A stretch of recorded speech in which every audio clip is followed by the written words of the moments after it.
ka, dahan-dahan. Ikaw mismo papatay sa sarili mo. Kaya nga sinasabi ko sa iyo, pag naibalik namin yung kanina, di ba sinasabi ko kasi di mo pinakikinggan eh. O ka lang po eh. Pwede ka magbuhat, kunyari 50 kilos, gagawin mo lang 20 kilos lang muna. Sanayin mo lang siyang dahan-dahan turuan na ulit mo para magkaroon ng vitamins. Pero hindi kita pinagsinasabihan na huwag ka magbuhat. Okay na. Kasi sinabi doon sa doktor, huwag ka na daw magbuhat. Eh, sana yung katawag mo sa trabahong kalabaw eh.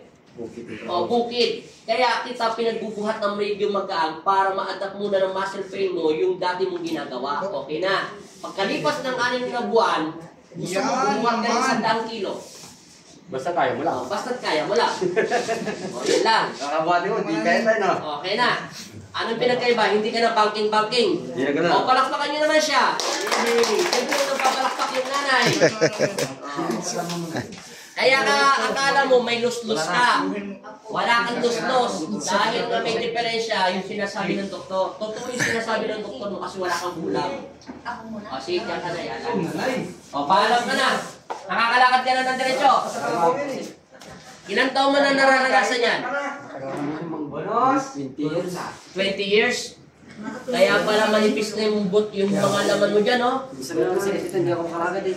Oo. Nanay. Ulitin ko, ha? Oy, nanay! Nanay! Baka lang mo, magbuhat kang mabigat yan, ha? 1 buwan ka pa bago makabuhat.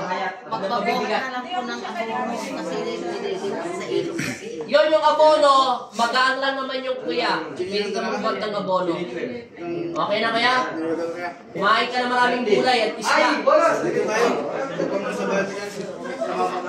Namamaga pa yan. Shoutout mo muna yung girlfriend mo. Asawa ko meron. May asawa na. Yung girlfriend, asawa, isa lang yun. Shoutout mo asawa mo. Shoutout sa asawa ko na sa Yung mga anak mo. Shoutout po sa mga chicks nito. Sa script school yung nakuha yung pangalan ko. Ano sasabi mo? Masaya ka na. Sa yung asawa niya. Joke lang yan. Okay, salamat. Bye-bye! Bye-bye. Salamat Saan ba sa kayo? inyong pagtitiwala. Ha? Tarla kayo? Thank you po, Si Lord. Ani Bauto nanonood daw marami